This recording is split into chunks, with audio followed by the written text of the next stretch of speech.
It started with a water bottle, not a shoe, not a jersey, not a signature collection with years of build-up behind it. A water bottle, limited to 2,200 units, priced at $20, released quietly through the Gatorade website on an ordinary day. And within minutes the website was gone, not slow, not glitching. Gone, crashed under the weight of demand that Gatorade's servers simply could not process fast enough to keep up with.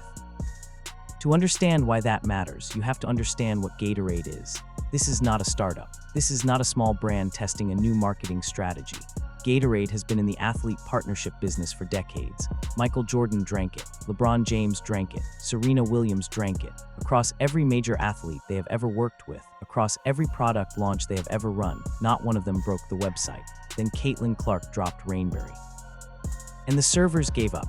That moment, that single measurable, undeniable, data-confirmed moment, tells you everything you need to know about where Caitlin Clark stands in American sports culture right now. But the water bottle was just the beginning.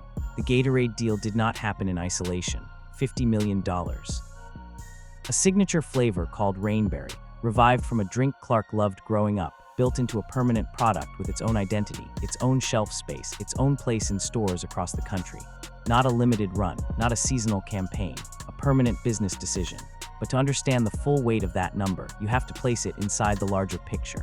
Because the Gatorade deal is one piece of something that has no precedent in the history of women's sports. There is the Nike deal.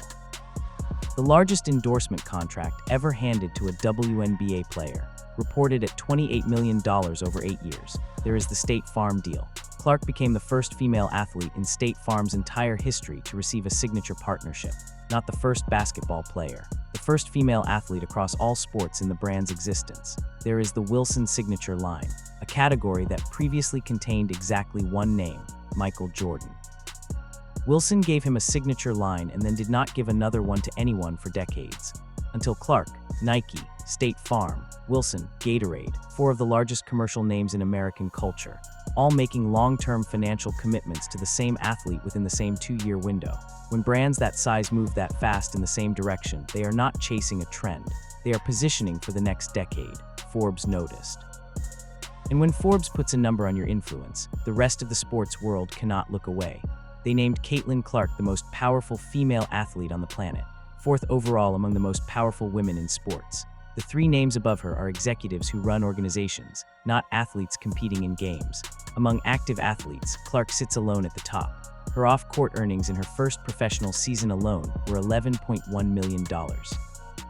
No first-year WNBA player had ever come close to that number, not even close. Forbes does not measure fame, they measure conversion. How much do those followers actually respond when a brand gets involved? How far does an athlete's reach extend beyond their core sport? How much does their presence lift the entire ecosystem around them? Clark checks every single one of those boxes. Games sold out. Television ratings broke records. Merchandise moved faster than it could be restocked. The Rainberry website crashed. Sportico added the final layer. They named Clark the highest paid player in the entire WNBA. Her base salary is still rookie scale. Her total earnings put her at the top of the league because the off-court money is that significant. The data is not ambiguous. It never was. Now let's talk about A'ja Wilson, because this is the part that reveals something important. Not about basketball, not about talent. About how the sports world responds when the market makes a decision that does not match what some people believe it should have decided. A'ja Wilson is a genuinely exceptional basketball player, 2-time MVP, Finals MVP, by pure basketball evaluation, one of the best players the WNBA has ever produced. Her game is not in question here. Her legacy on the court is real, and it is untouchable. But her reaction to Clark's commercial rise has been consistent and loud. And costly in ways that have nothing to do with basketball. The core of Wilson's frustration boils down to a simple argument. Basketball merit should drive commercial value. Players with longer resumes and more individual accolades should receive more commercial attention. That argument has a logic to it. In a perfectly just world, it might even be correct. But commercial value in professional sports has never been purely about on-court performance. It has never been only about statistics or championships or individual awards. It is about audience size, cultural reach, mainstream name recognition, the ability to move a product to someone who has never watched a single game in their life. Michael Jordan was not the greatest commercial athlete in history simply because he was the best basketball player. He was the greatest commercial athlete in history because he was the best basketball player, and he had something indefinable that made people who did not care about basketball care about him specifically.